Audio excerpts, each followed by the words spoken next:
પ્રભુનો આભાર આ સમયે માનું છું, કારણ કે ફરીથી એકવાર તમારી હજુરમાં આ તક પ્રભુએ મને આપી. બધાને પ્રભુ ઈસુ ખ્રિસ્તના નામમાં પ્રેમી સલામ. CNI દાહોદ ચર્ચની અંદર કેટલી વાર આવવાની તક મળી એ હું વિચારતો હતો ત્યારે Gujarat United School of Theology GUSTના બેનર હેઠળ હું અહીંયા આવી શક્યો. ગુજરાત મિશનરી મૂવમેન્ટ GMMના બેનર હેઠળ પણ હું આવ્યો. મિશન સન્ડેની મુલાકાત હતી ત્યારે પણ હું આવ્યો. ઓગસ્ટ મહિનામાં મંડળીએ જે પોતાની વ્યવસ્થામાં કાર્યક્રમ રાખ્યો હતો તેમાં પણ હું આવી શક્યો. અને હવે એક અલગ જ ટાઇટલમાં હું તમારા બધાની વચ્ચે આવી શક્યો છું. પ્રભુનો આભાર માનું છું.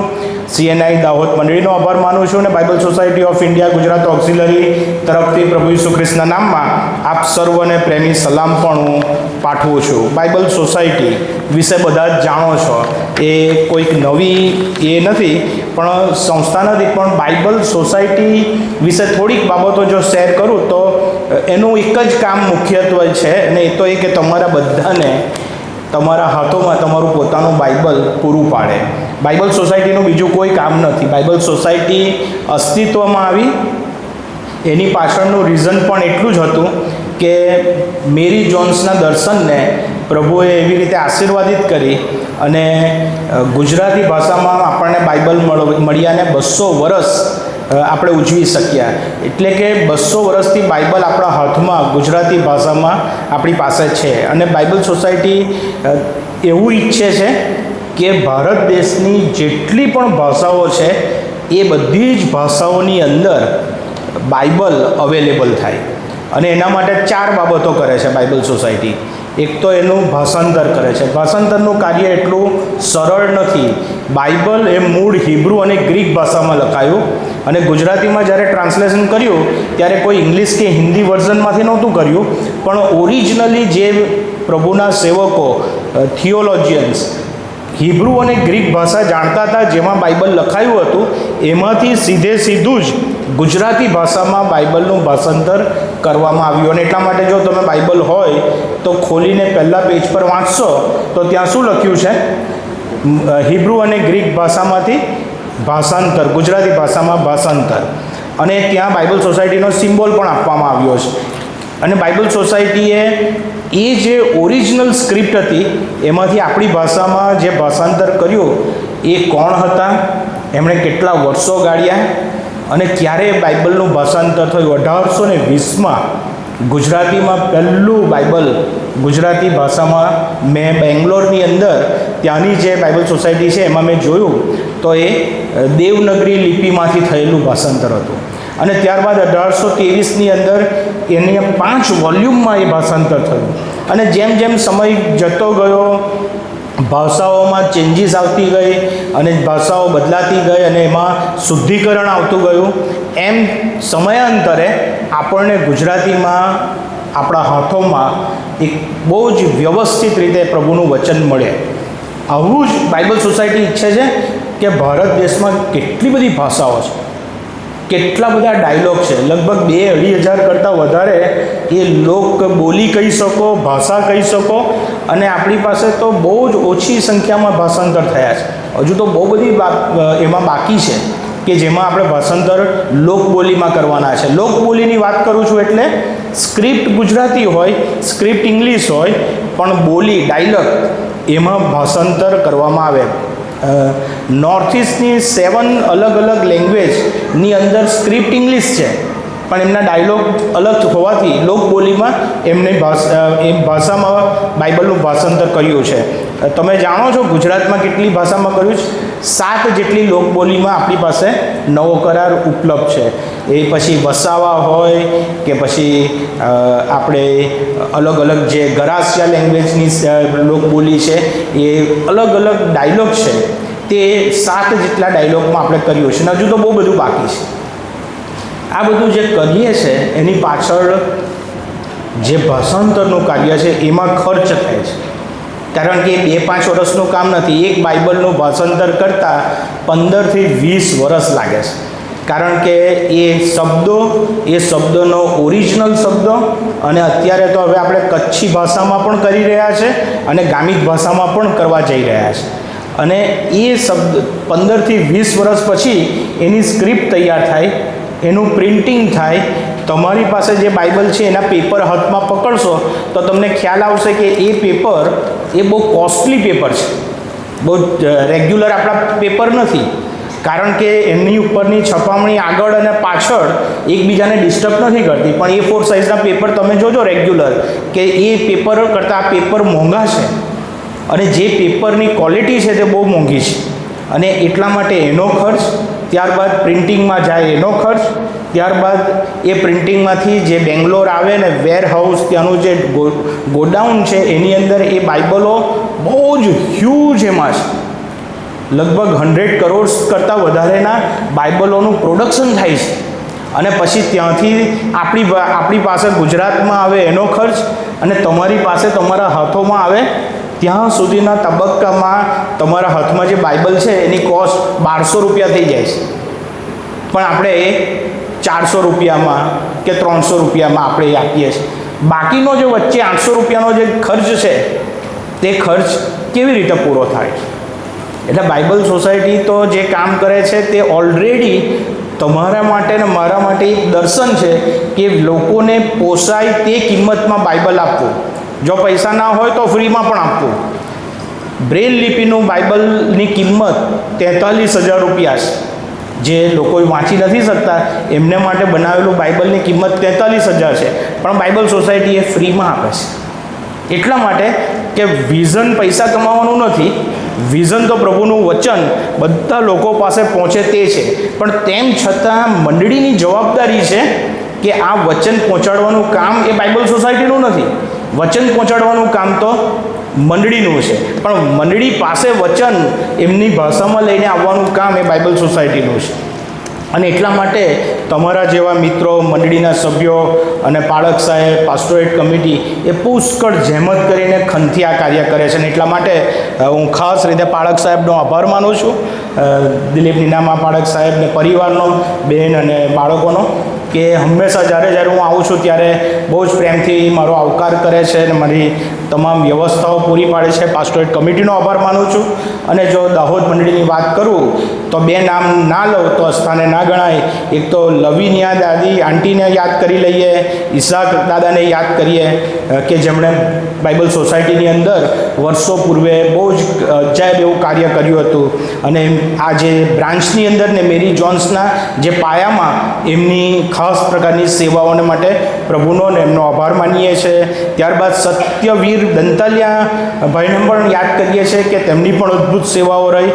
અને એ વારસાને આગળ વધારતા પંકજભાઈ ને તેમનું પરિવાર અને પ્રવીણભાઈ ને તેમના પરિવારને પણ માટે આભાર માનીએ છીએ.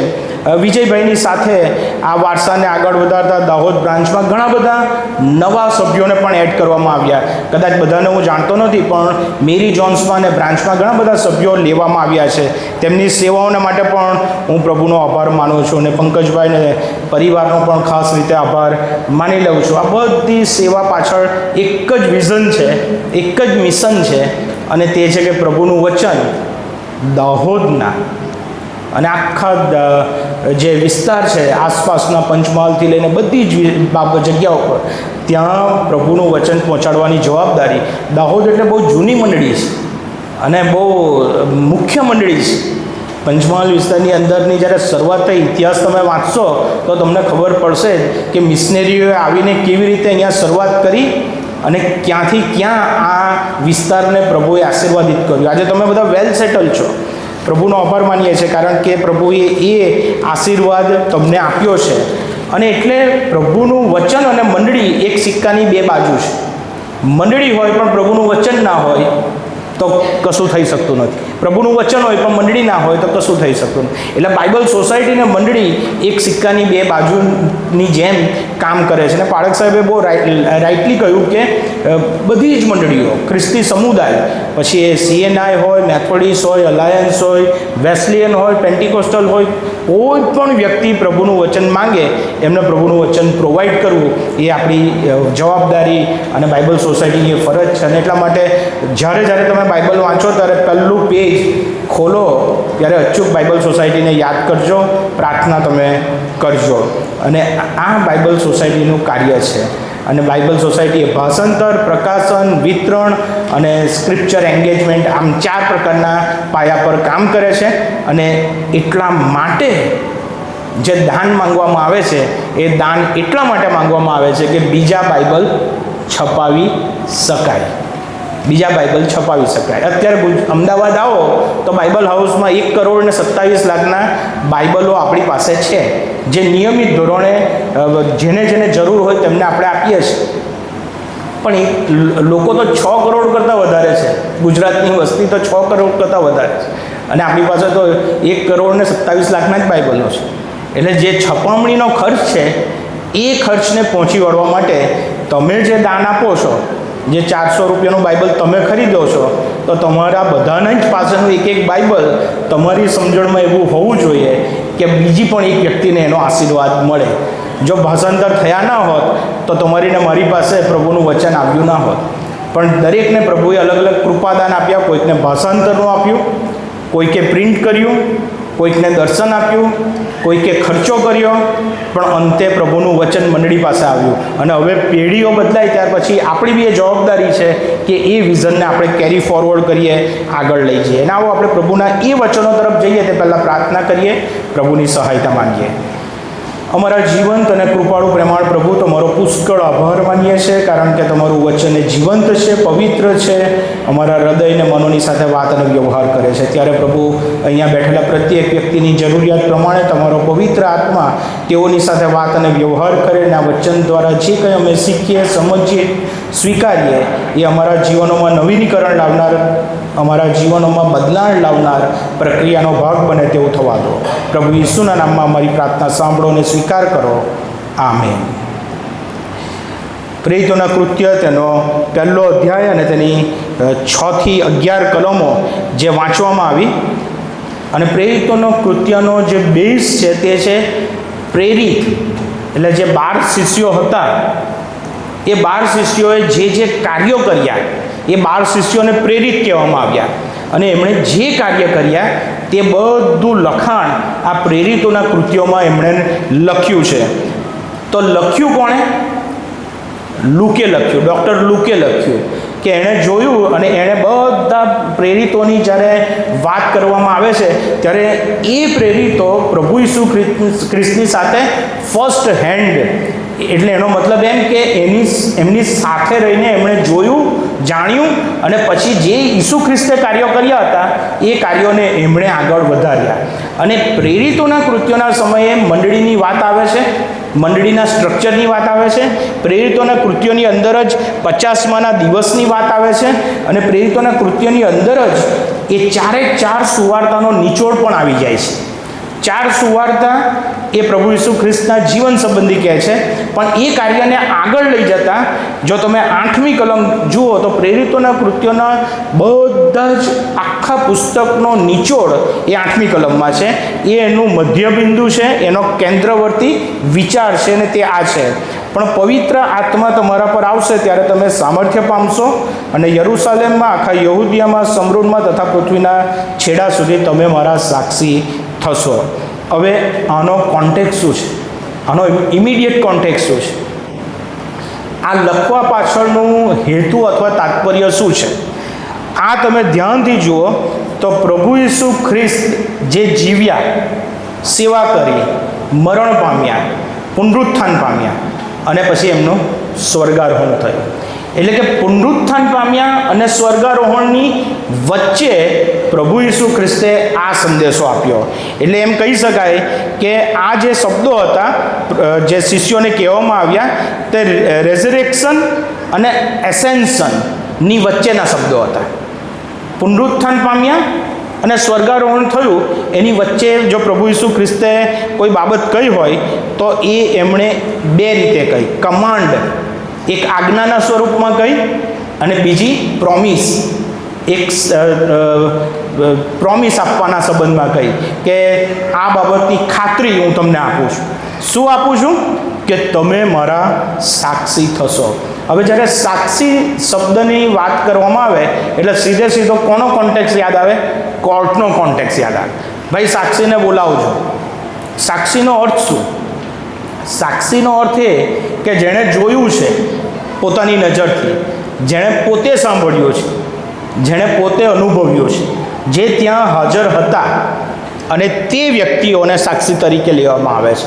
મંડળીનું ઉદ્ભવ સ્થાન જે થયું તે સાક્ષી બનવા માટે થયું.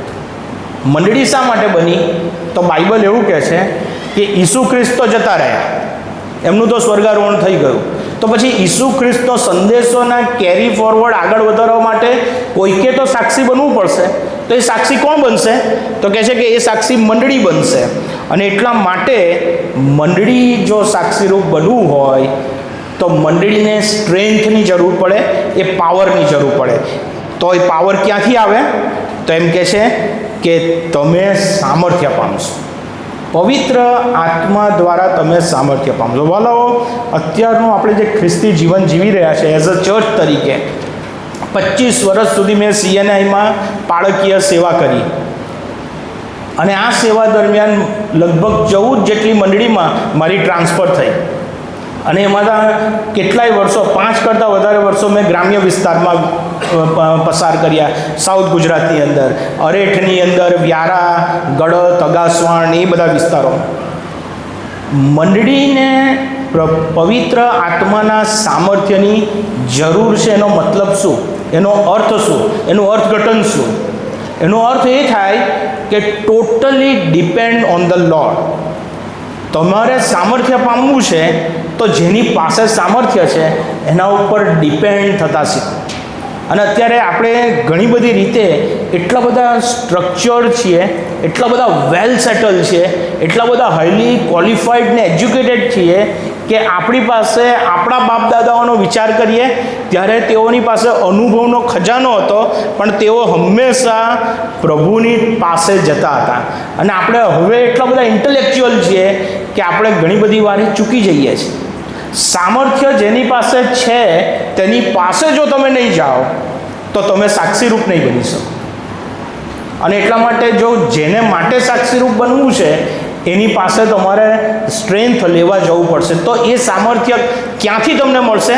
પવિત્ર આત્માથી તમે સામર્થ્ય પામશો. એનો મતલબ એમ છે કે તમારે પ્રભુએ આપેલા પવિત્ર વચનો પર વિશ્વાસ રાખવો પડશે. તમે અત્યારે કોઈક બાબત માટે લાંબા વર્ષોથી પ્રાર્થના કરી રહ્યા છો, મને ખબર નથી, પણ શું પ્રભુનું વચન તમને એ બાબત માટે ખાતરી આપે છે કે હા, હું એ પ્રાર્થના તારી સાંભળીશ? પ્રભુના વચનો પર વિશ્વાસ રાખવો એ બહુ જરૂરનો છે. અને એટલા માટે ત્યાં લખ્યું છે, but you will receive the power of Holi spirit. Greek જે શબ્દ છે પાવર માટે, તેનો મતલબ થાય છે ડાયનામિક, અને જે રિફર કરે છે divine strength and ability and authority. જ્યારે તમે ડિવાઇન સ્ટ્રેન્થ, ઈશ્વરના પવિત્ર આત્માના સામર્થ્ય પર આધાર રાખો છો ત્યારે તમારી પાસે એ ઓથોરિટી આવે છે. યાદ આવે છે પિત્તરનો એ જવાબ સુંદર નામના દરવાજે પાસેનો? મારી પાસે તો આ બધું નથી, પણ હું શું, મારી પાસે કઈ સ્ટ્રેન્થ છે? ઈસુના નામમાં તું ચાલતો હતો. વલાઓ, મંડળી તરીકે સાક્ષીરૂપ બનવા માટે જે સ્ટ્રેન્થ છે, જે ડાયનામિક છે, તે તમારે ઈસુની પાસે આવવું પડશે એમ કહે છે. અને જ્યારે તમે એ કરો છો ત્યારે તમારી પાસે ઓથોરિટી આવે છે. ઓથોરિટી કંઈ જોરથી ગાંઠા પાડીને સંદેશો આપવાથી આવતી નથી. ઓથોરિટી દોડાદોડ કરી નાખવાથી આવતી નથી. હોહા કરી નાખવાથી ઓથોરિટી આવતી નથી. ઓથોરિટી તો પ્રભુ ઈસુ ખ્રિસ્તના એ ઇનર સ્ટ્રેન્થ છે, એ સામર્થ્ય છે, એનાથી તમે કહો છો. કેમ? કારણ કે ઓથોરિટી કોના નામમાં આવે છે? તો કહે છે કે ઈસુના નામમાં આવે છે.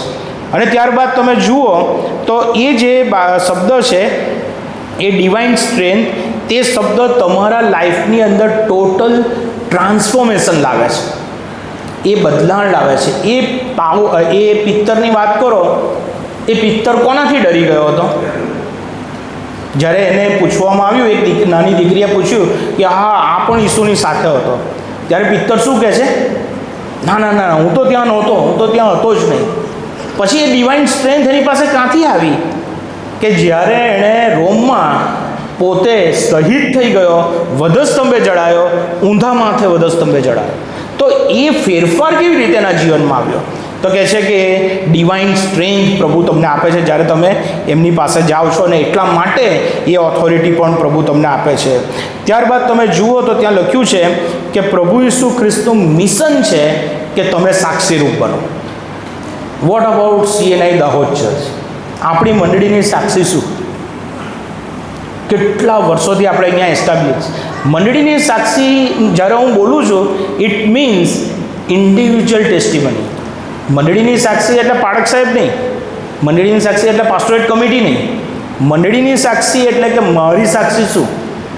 દાહોદ મંડળીનો હું સભ્ય છું, તો મારી પોતાની સાક્ષી શું? એ મારી મંડળીની સાક્ષી. અને પ્રભુ અહીંયા બહુ સ્પષ્ટ કહે છે કે તમે પ્રભુના માટે સાક્ષીરૂપ બનવા માટે તમે અહીંયા છો. ગઈકાલે ઘણી બધી વાતો કરી, જે ખાસ કરીને અત્યારના કોન્ટેક્સમાં તમે જુઓ તો એવા ઘણા વ્યક્તિઓ સાથે મારી વાતચીત થઈ કે ગવર્મેન્ટ જોબ કરે છે, ટીચર્સ છે, નર્સ છે, અને એ બધા જે પરિસ્થિતિમાંથી પસાર થાય છે ત્યાં તમારી સાક્ષી છે. સુવાર્તા પ્રચાર થેલો લટકાવીને વર્ષો પહેલાં આપણા બાપ દાદાઓ કરતા હતા એ રીતે કદાચ આપણે કરવા નથી જઈ શકતા, ઘણા બધા રીઝન. પણ મારા કાર્ય માટેની જે સાક્ષી છે, જે જગ્યાએ હું જોબ કરું છું, જે જગ્યાએ હું સ્ટડી કરું છું, ત્યાં મારી સાક્ષી શું? એલિઝબ્રિજ ચર્ચમાં હું 9 વર્ષ પાળક તરીકે રહ્યો ત્યારે મેં મારા જુવાન દીકરા દીકરીઓને એમ કહ્યું કે if you love God, if you love Jesus Christ, then you prove yourself. તો કઈ રીતે પ્રૂવ કરો? Best result. તમે પુષ્કળ હાર્ડવર્ક કરો, જબરજસ્ત એજ્યુકેશન તમને લો, અને રિઝલ્ટ તો પ્રભુ તમને શ્રેષ્ઠ આપશે. જો તમે હાર્ડવર્ક કરશો તો તમારી સાક્ષી એ કે તમે તમારા ક્લાસમાં અવ્વલ નંબરે હો, તમારી પાસે વિદ્યાર્થીઓ આવે કે આ શીખવો, એ તમારી સાક્ષી પ્રભુને માટે. અને ત્યાં તમને તક મળે છે. જો બિઝનેસ કરો છો, જો ગવર્મેન્ટ જોબ કરો છો, ટીચર્સ છો, નર્સ છો, તો સાક્ષી શું? એ તમારા સ્ટાફમાં મધ્યનું તમારું લાઈફ, દેટ ઇઝ ધ ટેસ્ટિમની. એટલે કે બીજા અર્થમાં એ તમારી સુવાર્તા પ્રચાર. ના થેલો લઈને ના જવાય કશો વાંધો નહીં, પણ તમે એવું જીવી બતાવો કે જે તમારું સુવાર્તા પ્રચારનું કાર્ય બની જાય. ત્યારબાદ તમે જુઓ તો when the Holy Spirit has come upon you, જ્યારે પવિત્ર આત્મા તમારા પર આવશે ત્યારે શું થશે? ત્યારે પ્રભુ દરેક પ્રોમિસ પૂરી કરશે. પ્રેરિતોના કૃત્ય તેનો 2 અધ્યાય તમે વાંચશો તો ત્યાં લખ્યું છે 50માનો દિવસ આવ્યો અને પછી શું બન્યું, એ આખી બાબત એ પ્રેરિતોના કૃત્યના 2 અધ્યાયમાં લખી છે. જ્યારે પવિત્ર આત્મા તમારા ઉપર આવશે એનો અર્થ થાય છે તમારું જીવન જ્યારે તમે પ્રભુ ઈસુને સોંપો છો ત્યારે તમારા જીવનમાં બદલાણ આવે છે. અને વલાઓ મંડળીમાં વારંવાર આવા સંદેશા પાળક સાહેબ મારફતે આવતા હશે.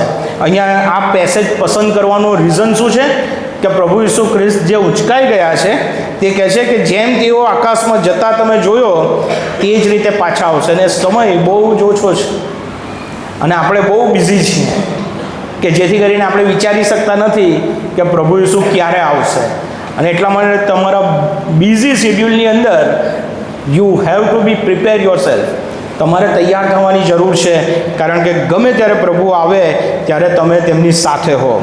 અને ત્યાં લખ્યું છે કે એ પવિત્ર આત્મા જ્યારે તમારા પર આવશે ત્યારે તમારા કાર્યો બદલાઈ જશે, તમારા વિચારો બદલાઈ જશે, તમારા ડિસિઝન બદલાઈ જશે, તમારી વર્ક પેટર્ન બદલાઈ જશે અને તમારી મેથોડોલોજી અને સ્ટાઇલ પણ બદલાઈ જશે. કેમ? કારણ કે તમારી ઉપર પવિત્ર આત્માનું આધિપત્ય હશે. Now you just remember old ટેસ્ટામેન્ટની અંદર કોણ છે? Samson and David. આ 2 પાત્રોનો વિચાર કરો. કેવી જબરજસ્ત પર્સનાલિટી. અને પ્રભુનો જ્યારે પવિત્ર આત્માથી તેઓ ભરપૂર થઈને કાર્ય કર્યું ત્યારે કેવું કાર્ય થયું, અને જ્યારે તેઓ એ અધીનતામાં ના રહ્યા ત્યારે કેવી પરિસ્થિતિ સર્જાય. It's up to us. આપણા પર આધાર રાખે છે કે આપણે કેવી રીતે એ પવિત્ર આત્માની અધીનતામાં પોતાના જીવનને આગળ વધારીએ છીએ. અને ત્યારબાદ ત્યાં આગળ તમે જુઓ તો લખ્યું છે and you will be my witness. આ મોટામાં મોટી ગ્રેટ ઓપોર્ચ્યુનિટી છે આપણા માટે કે પ્રભુના માટે આપણે સાક્ષીરૂપ હોઈએ. તમારા દ્વારા પ્રભુ રિફ્લેક્ટ થાય. અને એટલા માટે સાક્ષીનો બીજો અર્થ ગ્રીક ભાષામાં જે છે તે ગ્રીક ભાષાની અંદર એને કહે છે માર્ટિયર્સ. એનો મતલબ થાય છે who will be a testimony given by you, તમારા દ્વારા કેવી સાક્ષી તમે આપવા જઈ રહ્યા છો? તો કહે છે એક શહીદના જેવી. માર્ટિયર શબ્દ જે છે તે શહીદ છે, એટલે તમે જો સાક્ષીરૂપ છો તો તમે શહીદ થવાને માટે તૈયાર છો. અને પ્રભુ ઈસુ ખ્રિસ્તના 12 શિષ્યોમાં 11 શિષ્યોની જો તમે બાયોગ્રાફી વાંચો તો 11 શિષ્યો, યોહાન સિવાય બાકીના જે શિષ્યો હતા એ શિષ્યો, યહૂદાને બાદ કરીએ છીએ, ત્યાર પછી જે શિષ્ય લેવાયો અને 11 શિષ્યોમાં યોહાનને આપણે બાદ કરીએ તો બાકીના બધા જ શિષ્યો પ્રેરિતો એ શહીદ થયા. સાક્ષીનો બીજો મતલબ થાય છે શહીદ, કારણ કે એનો ગ્રીક ભાષામાં એ રીતે એને ટ્રાન્સલેટ કરવામાં આવ્યું છે. અને જ્યારે તમે સાક્ષીરૂપ બનો છો ત્યારે તમે એક એમ્બેસેડર તરીકેનું કાર્ય કરો છો. સાક્ષીરૂપ બનવું એનો મતલબ કે તમે એક એમ્બેસેડર છો. ઇન્ડિયન એમ્બેસેડર બહારના દેશમાં જઈને પ્રતિનિધિત્વ કરે ભારતનું બીજા દેશમાં. તમે પ્રભુ માટે પ્રતિનિધિત્વ તરીકે, મંડળીના સભ્યો તરીકે આ જગત પરની મુસાફરીમાં છો. એવો કોઈ કોન્ટેક્સ અહીંયા કહેવા માગે છે. અને એટલા માટે તમે જ્યારે એ બાબતને માટે સાક્ષીરૂપ બનવા તૈયાર થાવ છો ત્યારે શું બને છે? ત્યારે તમે આગળ વાંચો તો લખ્યું છે, in Jerusalem and in all Judea and Samaria and to the end of the earth. તમે યરુસલેમમાં, આખા યહૂદિયામાં, સમરૂનમાં તથા પૃથ્વીના છેડા સુધી આ તમારો એક એવો સંદર્ભ બતાવ્યો છે કે જેમાં તમારે સાક્ષીરૂપ બનવાનું છે. જેરુસલેમ, એનો ઇમિડિયેટ કોન્ટેક્ટ શું છે? તમારા પોતાના કુટુંબમાં તમારી સાક્ષી શું? જેરુસલેમ, યહૂદી લોકો ત્યાં હતા, યરુસલેમ એમનું સેન્ટર હતું. તમારા પોતાના કુટુંબમાં તમારી સાક્ષી શું?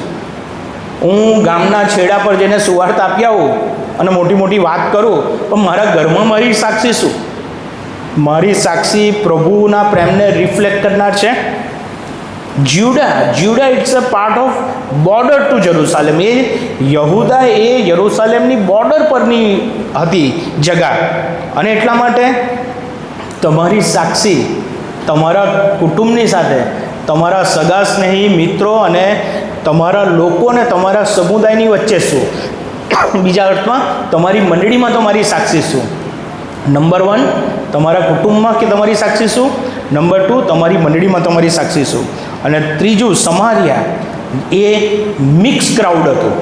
મિક્સ ક્રાઉડ, એમાં યહૂદી ને સમારિયા ને બધા જ લોકો સાથે રહેતા હતા, એટલે બધાની એકબીજા ઉપર ઇન્ફ્લુઅન્સ હતી. અને એનો મતલબ એમ કે તમે જ્યાં જોબ કરો છો, બિઝનેસ કરો છો, ત્યાં તમારી સાક્ષી શું? મારી દીકરી હમણાં 10th બોર્ડની એક્ઝામ આપી અને એક્ઝામને માટે હું એને લઈ ગયો અને જેવા એ લોકો એન્ટર થયા ત્યાં સ્ટાર્ટિંગમાં જ એ પણ લગાવે, ચાંદલો પણ હોય, ફ્લાવર પણ આવે, પ્રસાદ પણ આપે અને એ લોકો એમની પ્રણાલિકા પ્રમાણે આગળ એમને એક્ઝામ આપવાના માટે લઈ જાય. અને એ તો એના માટે તૈયાર જ નહોતી, મને બી ખબર નહોતી કે આવું હશે. અને પછી મેં જોયું, એણે પણ જોયું અને પછી એકદમ પાછી બહાર આવીને મને કહે છે, પપ્પા અહીંયા તો આવું કરે છે. અને મેં એને ધીમે રહીને શાંતિથી કીધું, this is the time that you have to prove yourself, you have to give your testimony. આ જ સમય છે બેટા, તું શાંતિથી એમને પ્રેમથી ના પાડ. અને તારે શાને માટે ના પાડવી એ બાબત પ્રભુ તને યોગ્ય સમય બતાવશે. અત્યારે તું શાંતિથી કહે તારી બોર્ડની એક્ઝામ છે તો એના પર કોન્સન્ટ્રેટ કર અને એમને કહે કે ના, હું ના લઈ શકીશ. અને એ ગઈ અને એણે ના પાડી અને એ એન્ટર થઈ. એક્ઝામ આપીને આવીને મેં પૂછ્યું પછી શું થયું? તો કે મને બહુ સારું લાગ્યું કે હું આ હિંમત કેળવી શકી. જો તમે ના કીધું હોત તો હું શું કરતે? C, you have to prove your self. તમે પ્રેમથી કહો, તમારામાં નકારાત્મક સાથે નહીં, જડતા સાથે નહીં, કોઈ પ્રકારની કડવાશ સાથે નહીં, ધાર્મિક જનોની લાગણી સાથે નહીં, પ્રેમથી તમે કહો કે we are not going to take, we are not accepting. અને પ્રેમથી કહેશો ને. કેટલી વાર એવું બને છે કે તેઓ સમજે છે ને તેઓ સામે એવા કોઈ પ્રતિકાર કરતા નથી. કોઈ જગ્યાએ એવું ના પણ બને, but you have to give your testimony. અને એટલા માટે સમારિયા કોન્ટેક્સ છે, મિક્સ ક્રાઉડ, એ સમુદાય વચ્ચે તમારી સાક્ષી શું? જો તમે મિશન કમ્પાઉન્ડમાં રહેતા હો તો બરાબર, પણ હું જે વિસ્તારમાં મોટો થયો એ ટોટલ હિન્દુ એરિયા હતો. અમારું આખું બાળપણને જોવાની એ ટોટલ હિન્દુ સોસાયટીમાં એ થઈ, પણ ત્યાં એક ટેસ્ટિમની ડેવલપ કરી હતી. ગણપતિ હોય કે ગમે તે હોય, પણ પૈસા લેવાની વાત આવે પણ આ કુટુંબને નહીં, કારણ કે વર્ષોથી એક ઇમેજ અને એક છાપ ઊભી કરેલી હતી કે અહીંયા આ લોકો નહીં આપે, પણ તેમ છતાં એમની સાથે પ્રેમભર્યા સંબંધો અને એ સાથે એકતાના પણ સંબંધો હતા. કહેવા પાછળનું તાત્પર્ય એટલું જ છે કે તમારા અન્ય મિક્સ ક્રાઉડ મધ્ય તમારી સાક્ષી શું. એક મિત્ર છે મારા કે જેનું બહુ મોટું સર્કલ છે અને બધા સર્કલમાં તમામ પ્રકારના બિઝનેસમેન છે, પણ એ મિત્રની સાક્ષી એવી છે બિઝનેસમેન તરીકે કે આટલી બાબતોમાં આ ઇન્વોલ્વ નહીં થાય. નંબર 1, 2, 3 પણ એ સાથે હશે પણ ઇન્વોલ્વ નહીં થાય. અને એ વ્યક્તિને પ્રભુ એવી તક આપી કે બધી જ વ્યક્તિને એણે પોતાના જીવન દ્વારા સાક્ષી આપી. લોકો એની પાસે આવે ને એની સાથે એને કહીને એમ કે તું તારા ભગવાનને પ્રાર્થના કર, અમારા ઘરમાં કેવી કેવી તકલીફ છે. સી, ઇટ્સ કોલ્ડ યોર ટેસ્ટિમની, તમારી સાક્ષી શું છે. અને એટલા માટે છેલ્લી બાબત એવી કહે છે two the end of the અર્થ. અને જ્યારે તમે તમારા કુટુંબમાં, તમારી મંડળીમાં અને અન્ય મિક્સ ક્રાઉડની અંદર જ્યારે તમારી સાક્ષી મજબૂત હોય છે ત્યારે પ્રભુ તમારો ઉપયોગ ઘણા એન્ડ ઓફ ધ અર્થ, જ્યાં તમને પ્રભુ લઈ જવા માંગે છે ત્યાં તમારો ઉપયોગ કરે છે. ક્યાંથી મિશનરીઓ આવ્યા, કયા દાહોદમાં લોકોને જાણતા હતા એ લોકો, કોને ખબર હતી કે આ બિલ્ડિંગમાં તમે ને હું બેસીશું, પણ એમણે એમના સમયમાં એમની પેઢીમાં પ્રભુને માટે કામ કર્યું ને એનો આશીર્વાદ પ્રભુએ તમને ને મને આપ્યો. અને એટલા માટે પવિત્ર આત્માથી ભરપૂર થશો અને મારા સાક્ષીરૂપ બનશો, એનો મતલબ એવો થાય છે કે ટોટલ તમે ડિપેન્ડ થાવ છો પ્રભુના સામર્થ્ય પર અને શહીદ થવાને માટે તમારી જાતને પ્રભુને તમે સોંપી દો છો. What about your life application, લાગુકરણ, મારા ને તમારા જીવન માટે શું. અહીંયા તમે જુઓ 11મી કલમ એમ કહે છે, એ જ ઈસુ જેને તમારી પાસેથી આકાશમાં લઈ લેવામાં આવ્યો છે તે જેમ તમે તેને આકાશમાં જતા જોયો તેમ જ પાછો આવશે. આ જે અદ્ભુત વચન છે એ ઘણા બધા લોકો પાસે નથી, અને એટલા માટે મરણ પછી શું એ એમની પાસે કોઈ આશાભરી એવી ખાતરીદાયક સંદેશો નથી. વી એઝ અ ક્રિશ્ચિયન, પ્રભુએ જે ગુપ્ત અને ગૂઢ રહસ્યો તમારી ને મારી આગળ પ્રગટ કર્યા છે તે એ છે કે મરણ પછી અનંતકાળનું જીવન છે, જે ઘણા બધાને ખબર નથી. અને આપણી પાસે એ પણ ખબર છે કે પ્રભુ આપણને પાછા લેવા માટે આવી રહ્યા છે. આજની તારીખે યહૂદી લોકો એ સ્વીકારવા તૈયાર નથી, પણ પ્રભુએ તમને ને મને વિદેશીઓને પસંદ કરીને આ બાબત રિવીલ કરી છે. ત્યારે વલાઓ, તમારી ને મારી હાલત વધારે કફોડી ના બને, વધારે મુશ્કેલ ભરી ના બને. એટલા માટે આવો આ સમય છે કે આપણે પોતાની સાક્ષી તરફ એકવાર ફરીથી દ્રષ્ટિ કરીએ, પ્રભુના સામર્થ્ય પર આધાર રાખીએ. સાક્ષી બનાવતા વર્ષો જાય છે, સાક્ષી તૂટી જતાં એક ક્ષણ લાગે છે, અને પ્રભુ આપણી મદદ કરે કે જેથી કરીને આપણી સાક્ષીરૂપ જીવન જ એ સુવાર્તા પ્રગટ કરતું જીવન હોય. તમે બહુ બધાને સુવાર્તા નથી આપી શકતા, કશો વાંધો નહીં. તમે જાહેરમાં પ્રાર્થના નથી કરાવી શકતા, કશો વાંધો નહીં. તમે કદાચ બાઇબલ સ્ટડીને સંદેશો નથી આપતા, કશો વાંધો નહીં. પ્રભુ જે તમારી પાસેથી ઈચ્છે છે, ત્યાં કોઈ જગ્યાએ બાઇબલમાં એવું નથી લખ્યું કે જે પ્રભુને ઓળખે છે તેમણે પ્રાર્થનાઓ અને સંદેશા જાહેરમાં આપવા અને કરવા. એક જ બાબત લખી છે, તમે મારા માટે સાક્ષીરૂપ બનો. ત્યાં લખ્યું છે રોમિયોના પત્રમાં કે તમારા શરીરોનું જીવતું, પવિત્ર અને દેવને પસંદ પડે એવું અર્પણ કરો, એ તમારી બુદ્ધિપૂર્વકની સેવા છે. કઈ જગ્યાએ એવું કીધું કે પુલપીટ પર જઈને સંદેશ આપો? કોઈ જગ્યાએ નથી કીધું. તમારું લાઈફ જ તમારું પ્રીચિંગ છે, તમારું લાઈફ જ એ તમારી ટેસ્ટિમની છે, અને તમારા લાઈફના નવીનીકરણમાં જ પ્રભુને ઇન્ટરેસ્ટ છે. અને એટલા માટે પ્રભુ તમારા જીવનોને એવા સાક્ષીરૂપ જીવનો બનાવે, અને એ સાક્ષીરૂપ બનવા માટે તમારે ક્યાં આવવું પડશે? તો પ્રભુના વચનો તરફ. ને બાઇબલ સોસાયટી તરીકે બાઇબલ સન્ડેની ઉજવણી કરીએ છીએ ત્યારે આ ગૂઢ રહસ્યો ખાલી તમારા અને મારા પૂરતા રહ્યા તો પણ આપણે પ્રભુની આગળ અપરાધી ઠરીશું. કારણ કે જે તારણ પ્રભુએ તમને આ વચનોમાંથી મફત આપ્યું, મંડળીની જવાબદારી છે કે એ વચનો અન્ય લોકો સુધી તેઓ પહોંચાડે. ને એટલા માટે પ્રભુ આપણને વચનો વહેંચવાની સેવામાં વાપરે, અને વચનો પ્રમાણે જીવવાનો આશીર્વાદ તમને અને મને આપે. પ્રાર્થનામાં જોડાઈએ. અમારા જીવન કૃપાળુ અને પ્રેમાળ પ્રભુ, અમારા જીવનોની સાક્ષી એવી મજબૂત હોય કે એ જ અમારું સુવાર્તા પ્રચારનું કાર્ય બને. તમે કહ્યું છે તે પ્રમાણે અમારા શરીરોનું જીવતું, પવિત્ર અને દેવને પસંદ પડે એવું અર્પણ કરો, એ જ તમારી બુદ્ધિપૂર્વકની સેવા છે. ત્યારે પ્રભુ, જીવનોના બદલાણમાં, નવીનીકરણમાં તમને જેટલો ઇન્ટરેસ્ટ છે એ વિધિવત્તામાં, રૂઢિચુસ્તતામાં, પ્રણાલિકાઓમાં નથી. અને એટલા માટે જ પ્રભુ, તમે તમારા વચનોમાં લખ્યું છે કે જીવનો બદલાય એમાં તમને વધારે આનંદ છે દહનયાર્પણ અને શાંત્યાર્પણ કરતા. પ્રભુ, અમારા પ્રત્યેકના જીવનોના બદલાણની પ્રક્રિયાઓને તમે એવી મજબૂત કરો કે જે અમારી સાક્ષીરૂપ જીવન સાથે સુવાર્તા પ્રચારના પ્રગટ કરવાની સાથે ઘણા બધા લોકોને પ્રભુ એ પ્રભુ ઈસુ ખ્રિસ્તના પ્રેમનો સંદેશો પહોંચાડી શકે તેવું તમે થવા દો. CNI દાહોદ ચર્ચને તમારો આશીર્વાદ આપજો. પ્રત્યેક વ્યક્તિઓને, પાળક સાહેબને, તેમના પરિવારને, તેમની સેવાઓને, વચન અને વહીવટીય કાર્યને, અને એમ કરીને આખા પંચમહાલ વિસ્તારમાં આ મંડળી પ્રભુ તમારા માટે દીવા સમાન બને, તમારા માટે પ્રકાશરૂપ બને, અજવાળારૂપ બને. અને પ્રભુ, ઘણા બધા લોકો અહીંયા આવે ત્યારે તમારું પવિત્ર વચન તેઓને અહીંયાથી મફત મળે એ રીતે વચનો વહેંચવાની સેવામાં આ મંડળીનો ઉપયોગ કરો. પ્રભુ ઈસુના નામમાં મારી પ્રાર્થના સાંભળો અને સ્વીકાર કરો. આમેન.